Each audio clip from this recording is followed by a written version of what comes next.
Good evening, ladies and gentlemen, and welcome to Inkspilled Glimmers.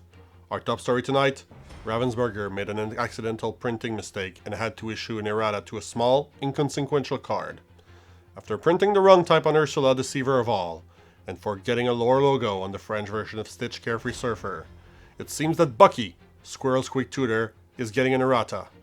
Let's look at this errata and see the impact, if any, it will have on the metagame. As printed, Bucky is a 2-cost inkable emerald storyborn ally character. He has 1 strength and 1 willpower, quests for 1, and has the ability Ward as well as Squeak. Squeak reads, whenever you play a Floodborn character, each opponent discards a card. That card has single-handedly shaped an entire archetype of Emerald Steel discard decks that was present in set 3, but really took over in set 4. It was so good that it even won the Chicago Championship. I'm told that we have footage of the rat taking out a golden mouse with the help of those squirrels.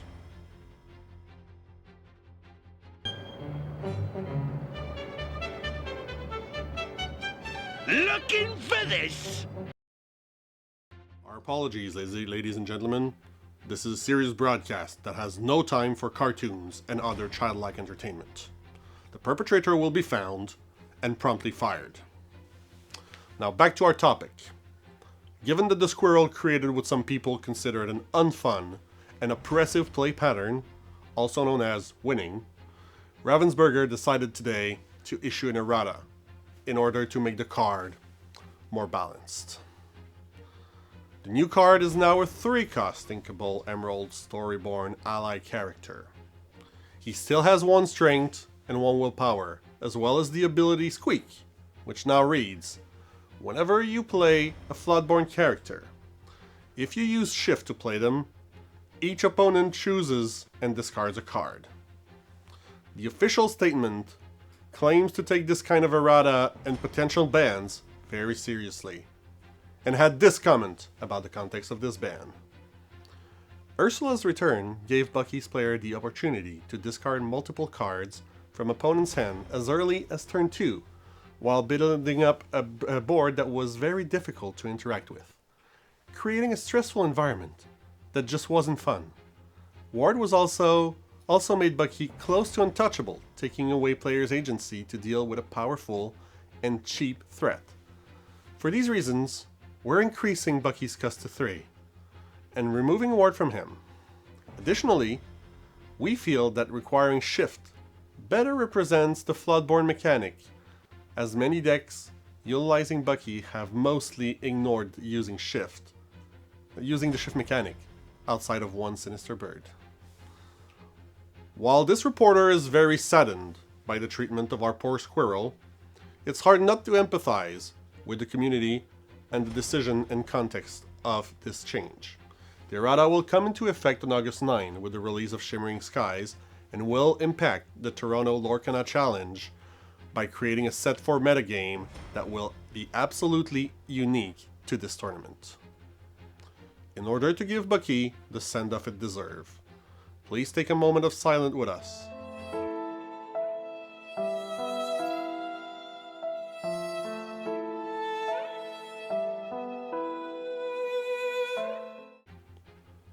We here at Inkspilled Glimmers believe that it is better to celebrate the competitive life of Bucky than to mourn his banishment.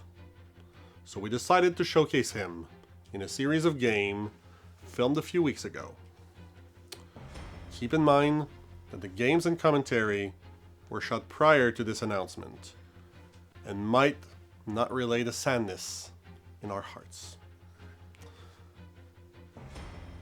Let's go ahead and join our competitive expert, Alexandru Taberna, top 8 finisher in Atlanta, to discuss the life and demise of Bucky, Squirrel's quick tutor. Alexandru, thanks for joining us. Always a pleasure to be here with you. I know it's a sad day today in your life. The loss of a very cherished friend of ours, even though he's still with us for 2 major tournaments, will still have a great impact in our lives and metagame. Yes, I have to express the deep seating sadness of losing our cherished squirrel, Bucky Squirrel Squeak Tutor, that has left us today in favor of its new errata formula.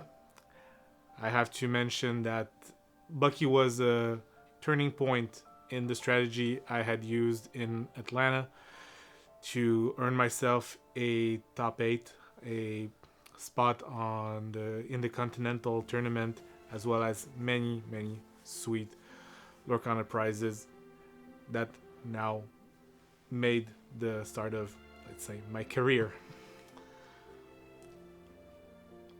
What do you think about the errata itself? Do you think a ban would have been better? Was it enough? Is it too much? Should they have obliterated the card from the face of the earth? What's your take on today's announcement? So what I think is they handled very poorly every aspect of today's announcement. I will make myself a little bit more clear here.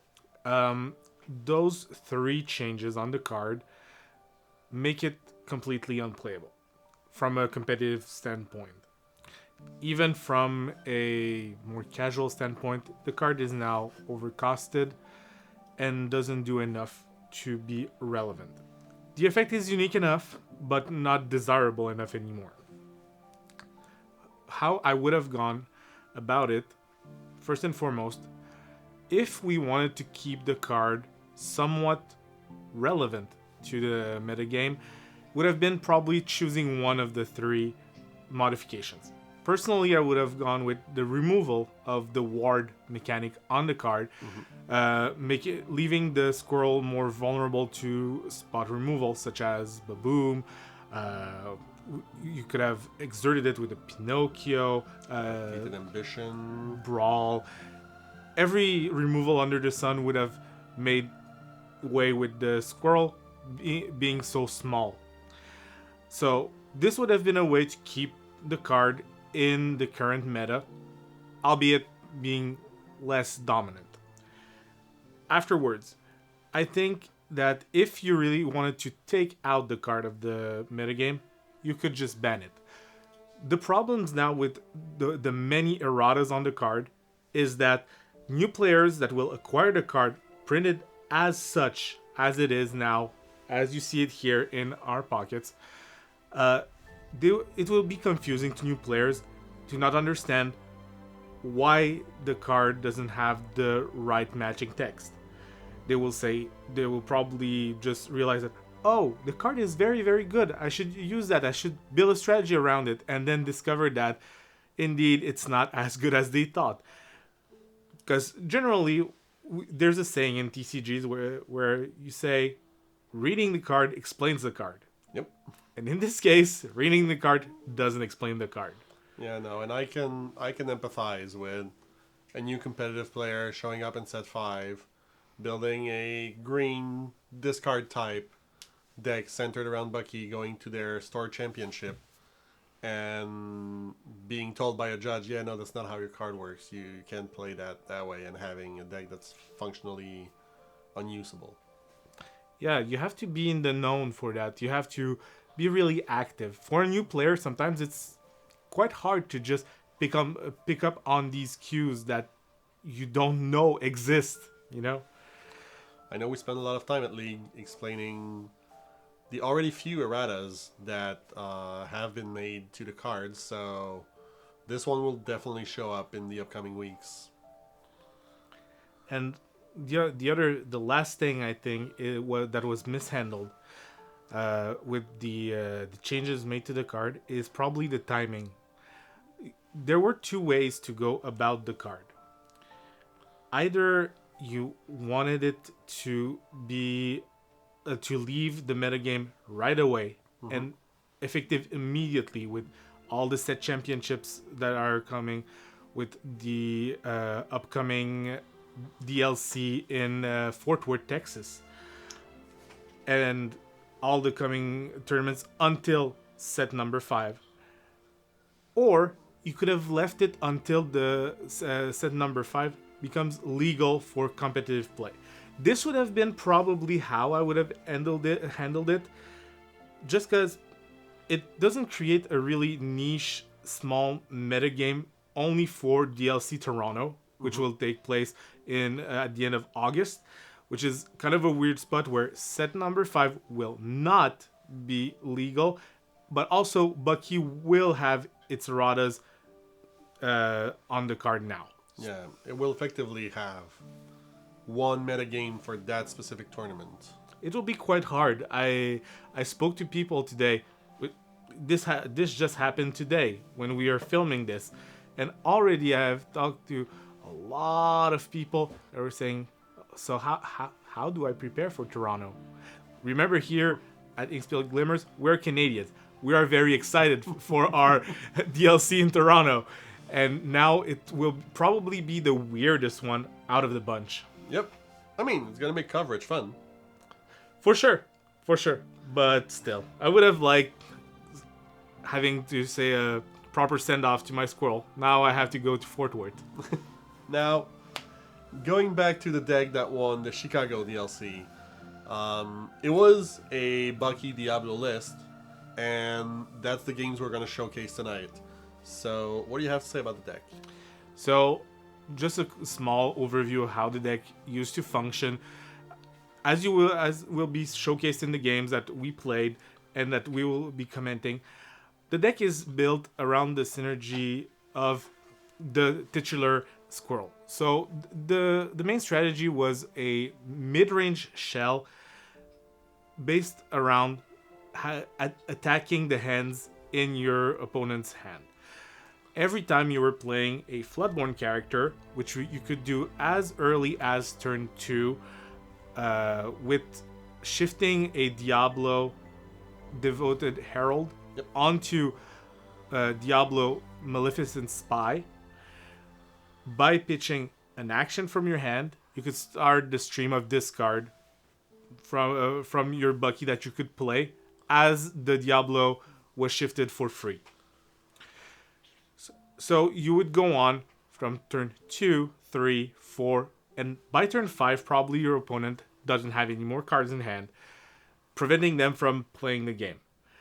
Or having to rely on their top deck. Top deck is a term we use in competitive play to mention the card from the top of the deck that you draw every turn. So you are at the mercy of the card at the top of your deck. If it is really good and can deal with the strategy and the board that was built to attack the hand, well, you're in luck and you can keep on playing. If you can't, the board that that Emerald Steel deck will have built will just run you over. Yeah, obviously, that deck's weakest matchups were the decks that drew 1 million cards, so mostly the Sapphire decks, a little bit of Ruby Amethyst. But even then, it was usually able to overcome when played properly. It was the main reason why at the start of the set 4 metagame, Ruby Amethyst was kind of phased out because it had a bad Emerald Steel matchup. Though the Emerald Steel deck struggled a bit against both Sapphire decks, you could also say that you could pilot it quite well to go around, and you could still squeeze a few games out of it. Oh yeah.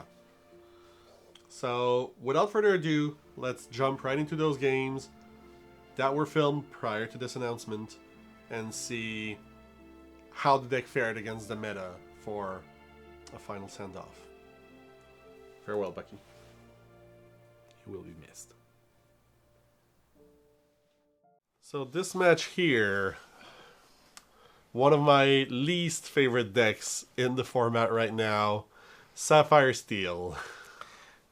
Why don't you like it? I think it's quite a nice contender in the actual metagame. It's a really good metagame. It's the deck with all the answers. The problem is, for me, for my playstyle, it's a deck that does a whole lot of nothing. I see. You would like to be more proactive in your gameplay.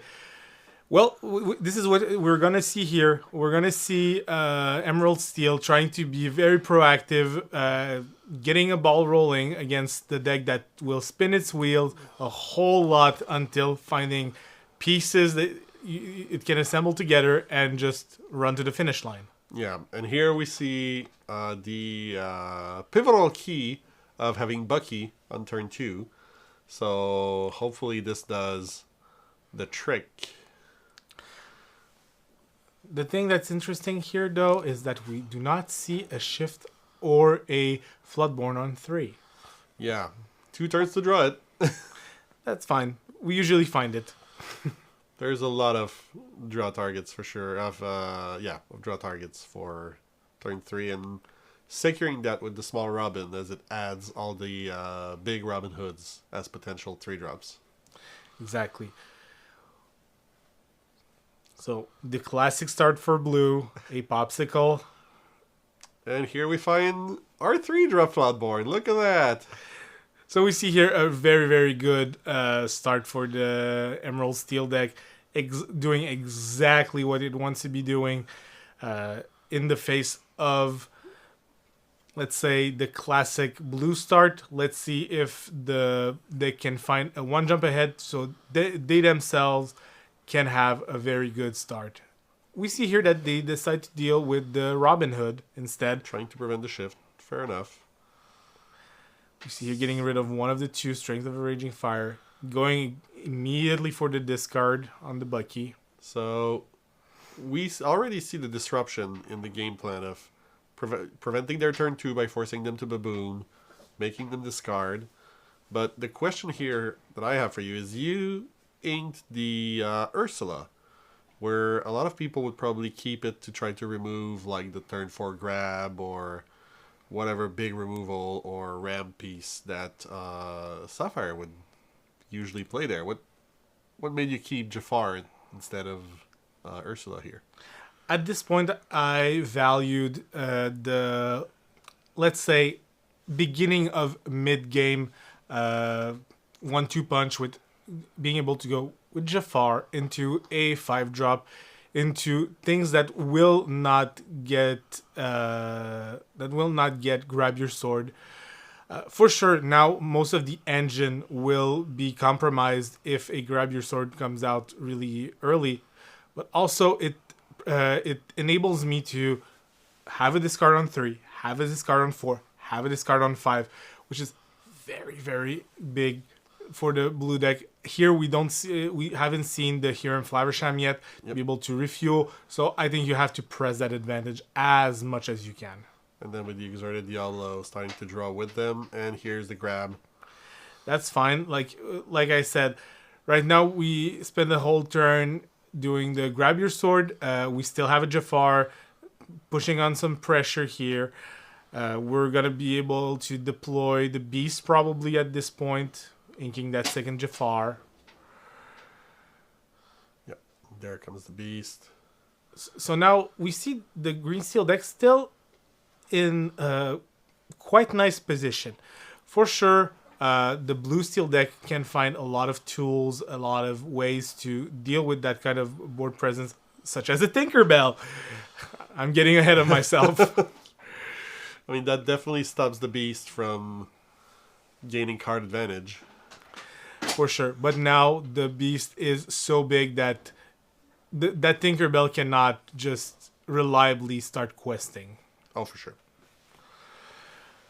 And the Flynn Rider being evasive, as much as in some matchups it's not good. Here, playing with an empty-ended opponent or almost empty-ended, that evasive Flynn is going to be able to start questing for quite a bit. Like I like to mention a lot, that Flynn is not one of my favorite cards in the deck. Here it's one of the rare occasions where it is pressing on some really nice advantage. This is a good showcase of we're not seeing Hiram Flaversham, we're not seeing Whole New World quite yet. It lets the Flynn just quest for a whole lot. I would say it's not supposed to be happening in the blue matchup, but still, I mean, we take it. we take it when it happens, and have to make the blue player have a way to deal with it. Yep. And there they're using a Zeus on it, which means it's not going on the Robin, it's not going on the Beast. So the Beast still keeping the Tinkerbell in check. Right now we don't talk about Bruno, which is, I say, one of the most interesting cards in the deck, in my opinion. It creates a lot of cool play patterns. Here, because of the entering the battlefield trigger of the Tinkerbell, it might be a bit awkward. We're still deciding to do it. Yes, because the opponent has no card in hand. Exactly. Basically pure removal.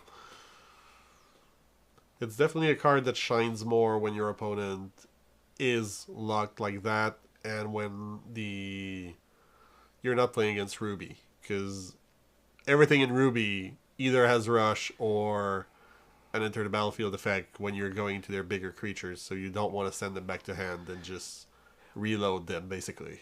We could say it's almost by design that we're playing a card that makes the discard the hand, and then just having a way to have hard removal in green of all colors. Yep, and that's the game. Just complete swoop, complete knockout for the steel player.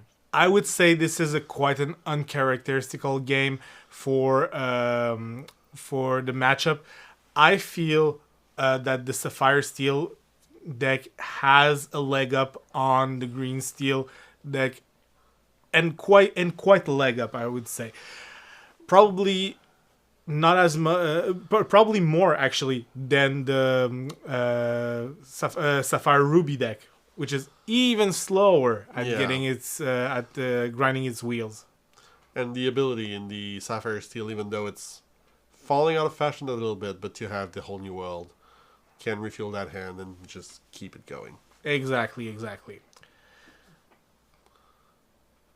James Spins, I get this up. So right here, we have one of the matchups I'm saddest not to see more of in set 4 because of how it's not powerful enough, I guess. But against Steel Song. So I would have to make an amend to what you're saying here. I don't think it's not powerful enough. I think its matchup against Sapphire Ruby is so bad that it kind of pushed it out of the metagame. Fair enough. If you would see a downtick of Sapphire Ruby, we would probably see a lot more Steel Songs. I mean, I'd be one for it. I know you love that deck. I haven't gotten to play it like as much as I would have liked, because in the early sets my son was playing it a lot, and I didn't have 8 of every cards, so had to compromise. Was locked out of Steel Song for quite a while. I loved playing that deck too in set 2. It was one of the rare answers to Ruby Amethyst, which was our overlord, let's say, in set 2. So here we see probably a hand that's, I would say, it's quite good while being a bit awkward with a lot of uninkables. Here we have to make some choices to see if we want to if we want to keep the Beast, we want to keep the Robin, because we have a lot of ways to deal with the small characters on the other side. We have a Bucky, we have a Diablo. Here we see the Steel Song player setting up the flute. Probably we'll try to set up the Bucky on turn 2, which is always what you want to see as a Emerald Steel player. And on the other side, what you don't want to see, like, Robin is almost a good news in that like specific case, because a shifted Queen is almost worse, where she can just sing Grab Your Sword, sing Whole New World right away, completely disrupt the game plan. Exactly. Here we see the Shift Robin. Just going ahead to quest with it. So we can say now it's off to the races. We're gonna try and have and get some discard action going for the Emerald Steel part of the table. Yep. And that Diablo coming down, the bane of the format. Is the squirrel or the bird the bane of the format? The combination of the two? It's a good question, yeah. I would say that that bird and that squirrel are working way too well together for their own good. Yeah, no, and to be fair, Diablo is preying on the greediness of some of the decks of the format, especially like when it came out at the beginning of set 4, where the blue decks were able to be super slow, to just take their time, draw a ton of cards, and now all of a sudden they were just feeding Diablo turn after turn after turn. Exactly. And even other decks that had good draw engines, such as Ruby Amethyst, this is a huge card to have against them. Yep.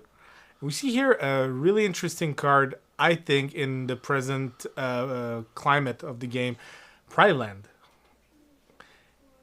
With that Robin Hood, it's really, really scary on the other side of the table. A potential 8 willpower Robin Hood is nothing to frown at. No, for sure. It's already hard for that deck to remove a Robin Hood by default without relying on Zeus or something similar. If it goes on the Pride Land and goes to 8, that's going to be huge. We see here the natural follower of the bird, the snake. Yes, obviously.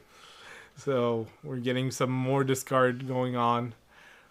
We're proceeding to one of my favorite phases of the game, the R draw step phase. The R draw step phase, of course. Mr. Smee coming down on the Steel Song side. Very Not interesting. a lot of songs, to be fair, though, from Steel Song in this game. Yeah, that flute has been really silent. Not a lot of flute playing here. Very interesting to see the Smee being able to quest or challenge very reliably thanks to that Pride Land. Oh, yeah. At the end of set 3, I was running the Smee Steel Song, and that potential to go to like 4 damage on the Smee and then play Rapunzel, draw 3 off of it, and repeat the process. Huge. Yeah. Huge card advantage. We're going to try and take care of this Smee. As fast as possible. Or at least not give it quite so much room for Yeah. development. And here you were talking earlier about the Ursula being like super strong. Here we can see it. A huge board, strength Ursula. She's able to clean just about anything the opponent's going to put down. It's going to deal a whopping 10 damage to that Robin Hood potentially. That I love it. Oh, for sure. It's We see- either a whopping 10 or 5 and then Jafar finishing it off, drawing the card off of it, even though it will make the opponent draw as well. For sure. I think that in this present board state, the Green Steel is just really flexing its muscles. The player just has such a wide board. I wouldn't say that this is quite typical of the matchup. I feel that these decks are so similar. They're I called it in set 3 a pseudo mirror. So it was a quite grindy mid-range deck that could be really aggressive, that could be quite slower, that had a lot of value engines. So this, I think, is not a good representation of how the matchup used to be. Right now, it's more of a show of strength from Oh, for sure. from the Emerald Steel side. And the song's really making a difference once again. Like, we haven't seen a single song on the Steel Song side, whereas Emerald Steel coming out with the answers, that 12 lore not meaning much on an empty board against this super huge board that's presented here. And here we're going after the Pride Lands to be sure to stop that lore gaining at the beginning of turn. Yep, Ariel here, trying to find a song. Desperately trying to claw out the way out of this pickle. Yeah, Finding might be too little too late at this point. finding the Leather Storm Rage on, which is quite ineffective against most of the things on the other side. And it's the only card in hand against the Bucky deck. It's uninkable. We all know what's going to happen to it. Not even gaining the lore of the flute. That is quite unfortunate. You know you're in trouble when the Bucky player sends the Bucky challenging Oh, stuff. yeah. When the Bucky goes questing and challenging, that's when you know the game's pretty much over.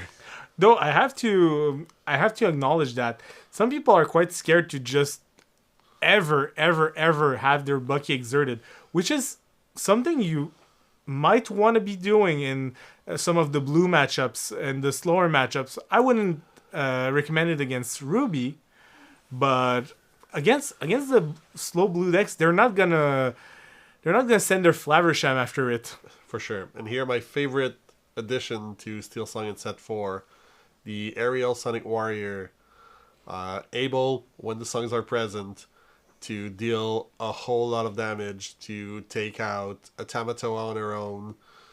It's really, really an amazing card. One of my favorites from set 4, for sure. I love that card so much that I even run it in my version of Emerald Steel. I have 2 copies of it. Super happy with it. But here, she just dies to double strength, and that closes the game. Here it was... I would say it was just like the absolute perfect every step of the way textbook game for Emerald Steel. Yeah. It was just kind of a showcase of what you always want to be seeing when playing a tournament. So this first game here, against Ruby Amethyst. Emerald Amethyst. Emerald Amethyst, which I would say is probably one of the trickier matchups for Emerald Steel. This is a replay, let's say, of the final in Chicago. Definitely running the exact same tool lists that were played in Chicago. The thing here is, in my opinion, while Emerald Steel won in the finals, in the end, I think the matchup is close enough to be anybody's game. Oh, for sure. I know in leagues and locals, I've definitely won quite a few Emerald Steel matchups running Emerald Amethyst. What I would say is what gives a little bit of edge to the Emerald Amethyst deck is probably that they can have various starts that can be good for the matchup, while Emerald Steel really wants to be banking on Bucky, or to find some crucial pieces, such as Ursula, Deceiver of All, that we see here in hand for our Emerald Steel player. For sure. And you want to bank on a lot of removal against Emerald Amethyst if you're playing Emerald Steel, because they're going to grind you down.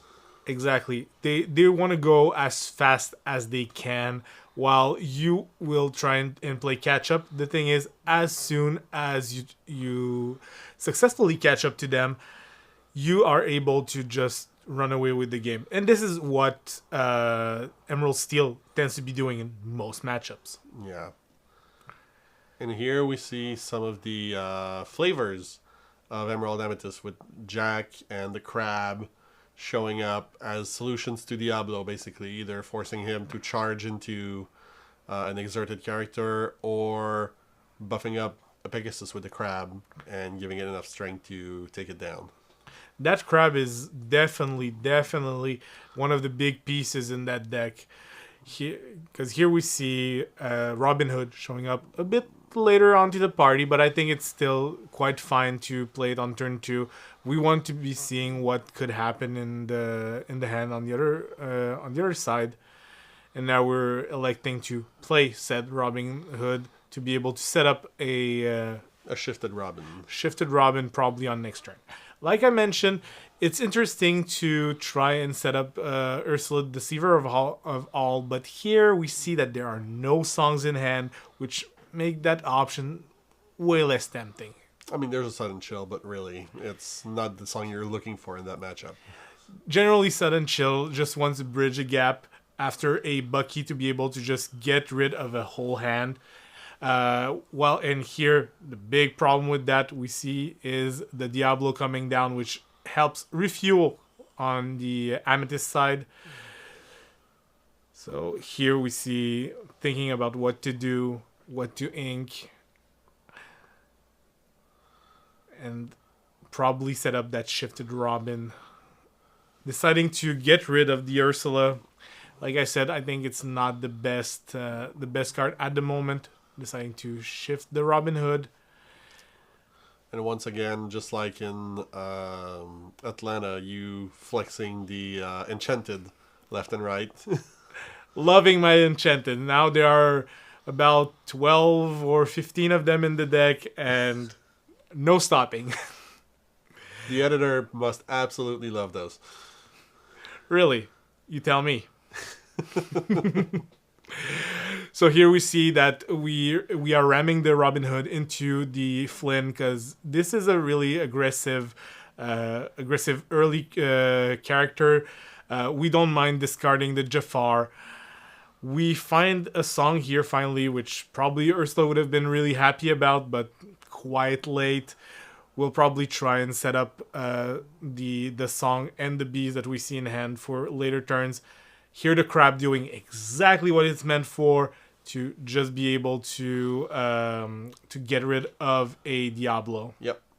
And exerting their own Diablo to play a friend's, starting the card advantage machine that Emerald Amethyst is going to be.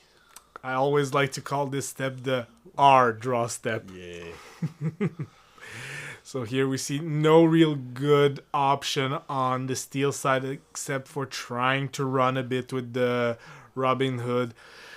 We really hope on setting up the beast on the next turn to be able to string the Raging Fire on the Diablo. But still not optimal. We're playing catch up, let's say. Even though you're ahead on lore. For sure. Those lore counts are generally not the only indicative of where the game is going. Oh, definitely. And you see here The big question of who's the beatdown, like, in this game, definitely Emerald Amethyst is the aggressor, trying to move ahead, and Emerald Steel playing catch up and defense, basically. And we see here a huge turn, bouncing the crab back to hand, slamming a fox, getting rid of the Robin Hood. So right now, it's way less. It's so much more difficult to set up the string of Raging Fire to take down the Diablo, because we're back to square one with the Robin Hood, but we had to take the whole turn off to play it. Yeah. Whilst on the other side, on the Amethyst side, you see a rabbit deploying, so the card advantage is way past the tipping point for the Amethyst player. Oh, for sure. And they're still going to exert that Diablo there, meaning they're still going to draw an extra card. So that Diablo paying for itself, and then some, once again. And we see here more aggressive creatures in Cursed Merfolk that will probably net at least two lore for the Amethyst side. They're quite pesky, those Merfolk. Oh, for sure. So we see here, on the next turn, we're probably going to try and set up the Beast and to take down the Diablo. Finally. Finally, it has more than paid for itself. So, and then again, taking that time that Robin could have been questing to deal with the 3-mana 2/2 bird. Well, it's a good bird. It's a very good bird. You don't want it sticking around. Oh, for sure.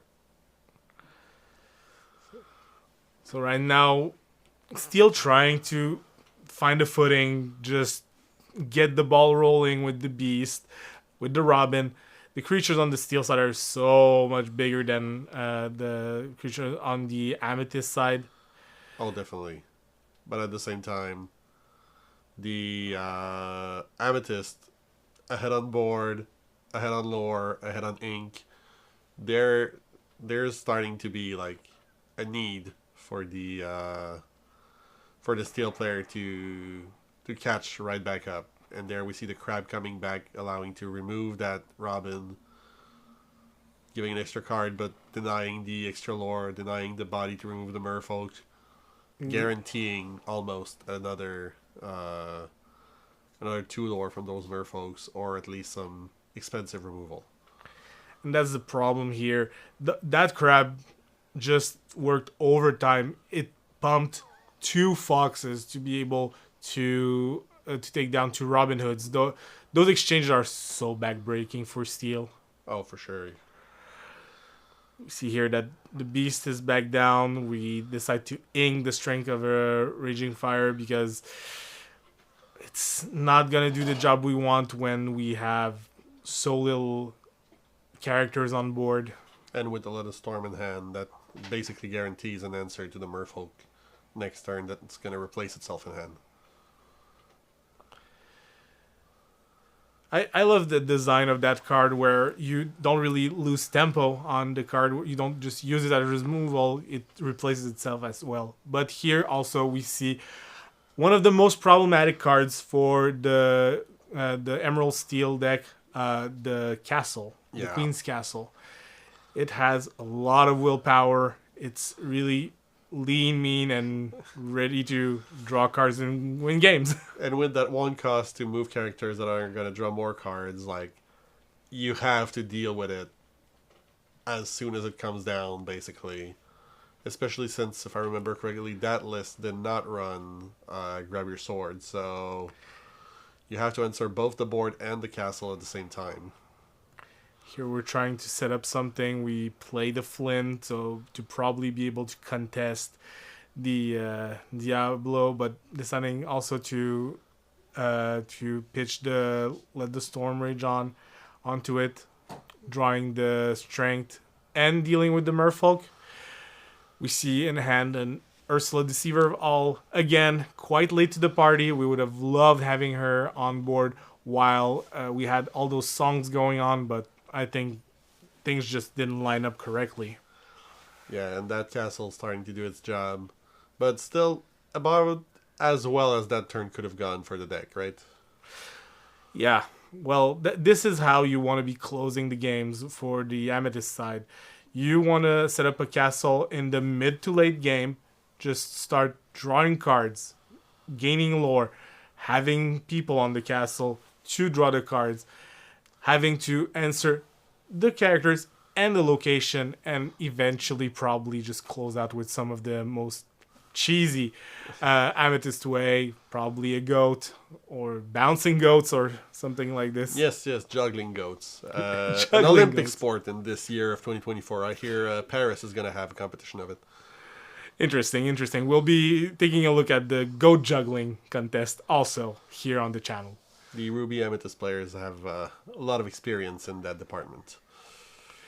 I heard they do. Here, Bucky and Robin discarding a Diablo, setting up the board quite nicely for Emerald Steel. We're trying to be able to do something with that Flynn, which I will have to say is not one of my favorite inclusions in the deck. I understand why it is there. It is supposed to be able to close games quite well.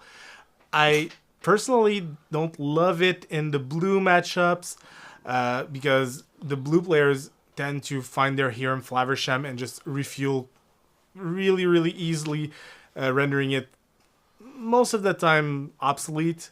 Here we see the Queen's Castle doing its best blue card impression, drawing a lot of cards and rendering it almost obsolete.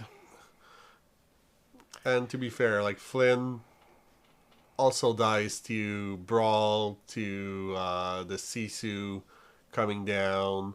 Like, it's fairly weak in terms of like removal prevention, even though it has evasive.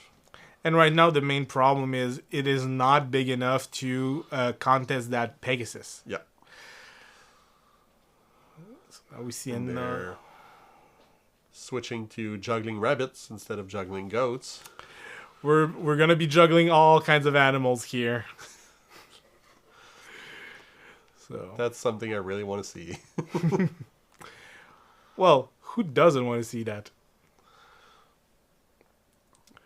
And here you can tell, like, already 15 lore from the Amethyst side, the castle that needs to be answered, the Pegasus that cannot be dealt with easily, and still, like, the crab and the fox threatening to kill whatever you exert next turn. Exactly. It's just a very commanding board presence. We're definitely in what I call the danger zone. That beast not having damage on it. And also, I'll take the time just to talk about how little I love the multiple one drops that the version from Chicago runs. We see here at the draw step, we see a Robin Hood beloved outlaw joining the hand, not doing much on this board, not advancing the board state. They feel so miserable, those one drops, when you find them so late in the game. Yeah. Aladdin, a nice set for addition to the deck, being able to come down on 3, being a Floodborn. But in this matchup, not the most useful, even though he got rid of a Diablo once again, so...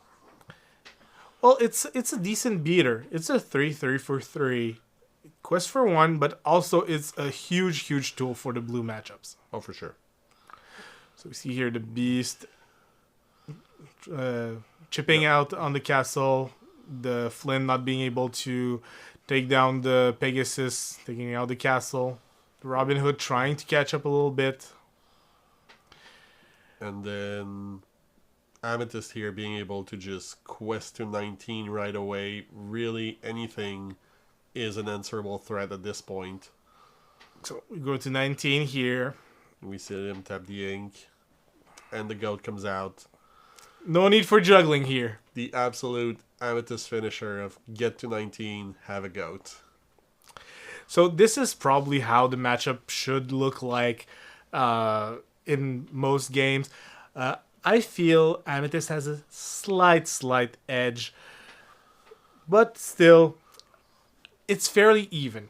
Yeah. I would give a slight edge, maybe 55-45 to Amethyst in that spot, but I wouldn't say it's unwinnable from either side of the table. Oh, for sure. I mean, we've seen Emerald Steel winning the tournament, so For sure. there's that. For sure. Here we have a little bit of an off-meta call with an Ember Ruby deck showing up, because that's some things you'll see in tournaments and in league play. You won't always play the meta decks. You won't always face the matchups. You know you have to be able to adapt.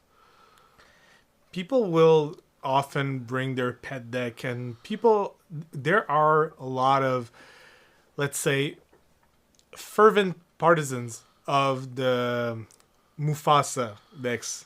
I call them the Mufasa decks because generally we want to be playing a Mufasa engine in those decks. I've been seeing recently some decks playing the color combination without Mufasa. But I couldn't speak of what it's trying to be doing. It's something that's really up and coming, let's say. Yeah, for sure. And, I mean, as long as you're running a lot of creatures in Ember, it makes total sense to play Mufasa. If he's going to hit 90, 95, 100% of the time, that's free replacement on a 3/3 body that quests for 2. Hard to say no to that. We see here such a strong hand on Yeah. the Emerald Steel players. Double Bucky, Diablo, Flynn Rider. We shipped the Flynn Rider at the beginning of the game to the bottom, and still we see another one which might just be really good here against a deck that will not garner a lot of card advantage. Yeah, they need damage character on board most of the time in that color combination to be able to draw off a Rapunzel or a Julieta Madrigal. And we're seeing nothing on turn 2, which is very bad sign for the Ruby Ember player. Yeah, that's not the start you want to have, especially not when your opponent is having, like, basically the nod draw. Here we're shifting the Robin Hood. Yeah, a little surprising to see the Shift Robin instead of the Diablo here. Yeah, we could have gone with a line of playing the Diablo, playing the Flynn, playing the Robin Hood or the Beast, we decide to ink that that Beast instead of the small Diablo that's in hand, which I would say is interesting. But we're putting on a huge aggressive front here. Yep. And there, the Rush character taking out the Bucky, stabilizing a little bit on the discard side for the Ember Ruby player. Giving a good target for Robin to challenge. Oh, for sure. At 1-3, like that's not gonna do much. Blowing Small the Diablo here. We can see the big Mulan 2 being undisputed. And we see the Emerald Steel player playing around the King Undisputed without even knowing about it. Yep. That Diablo seems like such a good play right now. We were spitballing about that perfect curve, but deploying less characters. We see here a Prince Philip, which will also be doing a lot of taking care of the board. Although that one's Eric. Philip is the other one. Sorry. I'm misprinting my princes. Shame on you. The gorgeous Ursula Deceiver of all. That is going to go in the inkwell to be able to play that Flynn, which probably will be able to just start questing pretty soon, even though the opponent still has a fairly full hand, very low ink count on their side. It's also worth to mention that it's good fodder for what we've seen earlier with those Be King Undisputed and this Prince Eric. We say Eric, not Philip.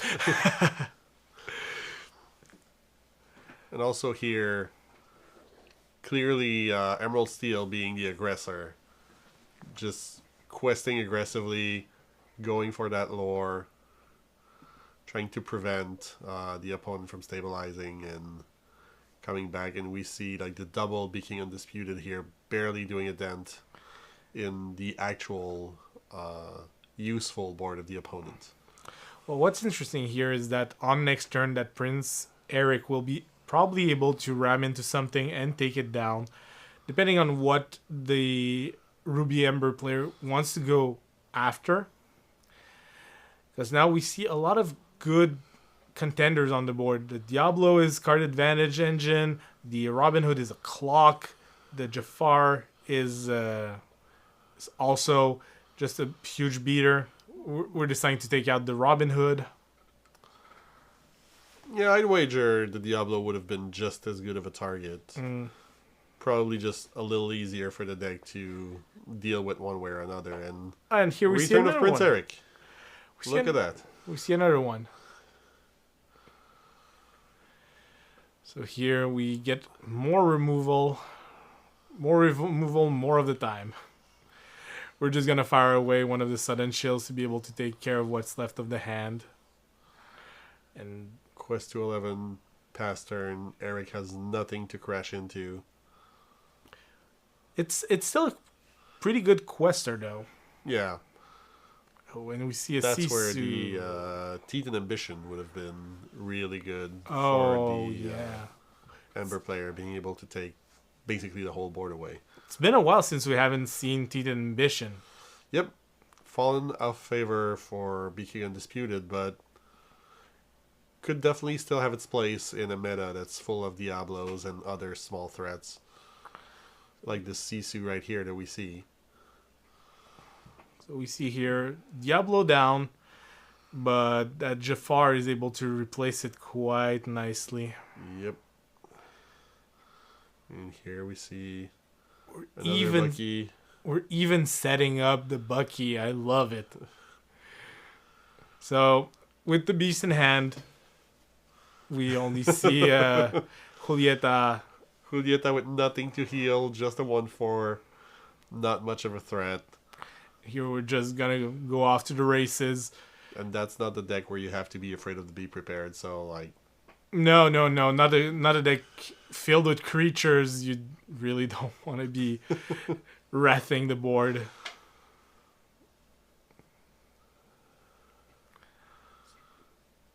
here, the Lady Tremaine. Bucky being thanked for his services. Probably wish it was a Medusa instead in that specific situation, but Yeah.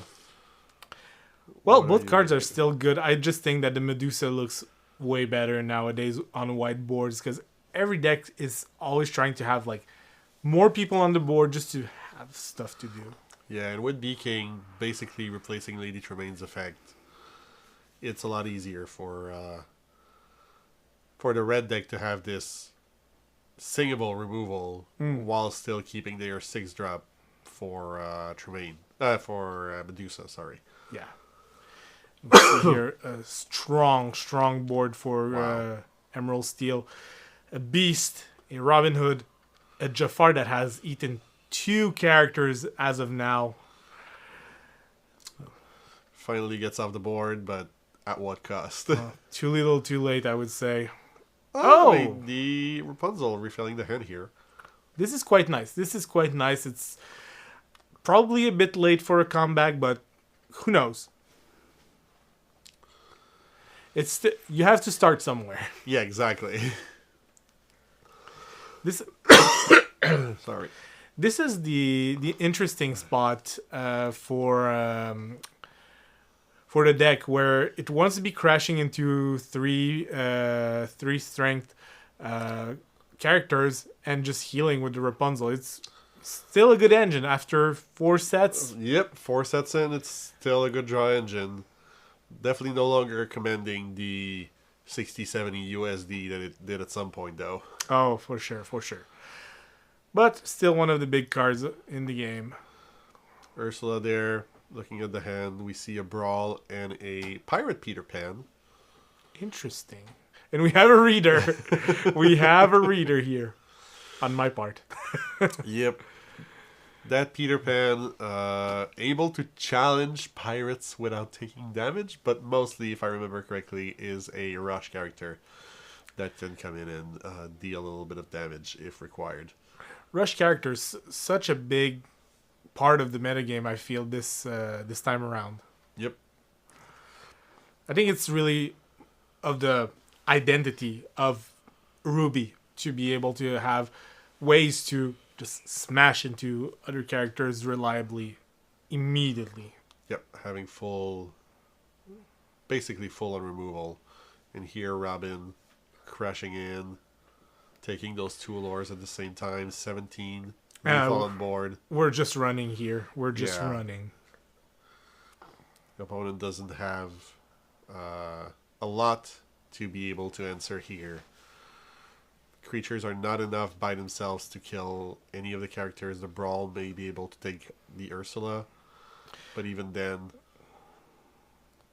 Yeah, we decided to deal with the Robin that immediately replaces itself with another Robin, just because that's how the game That's goes. how it goes.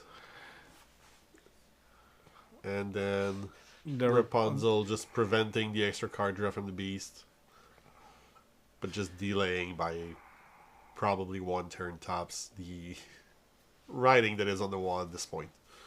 Yeah, here we're gonna go for like Robin into with the Storm and dealing with a Rapunzel that's such a brutal board state. Questing to 19. And right away, like, opponent just giving up at this point.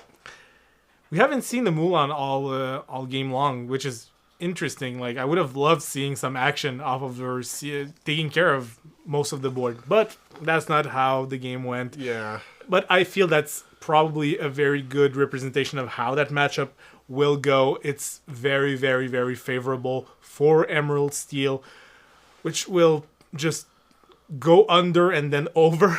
Yeah.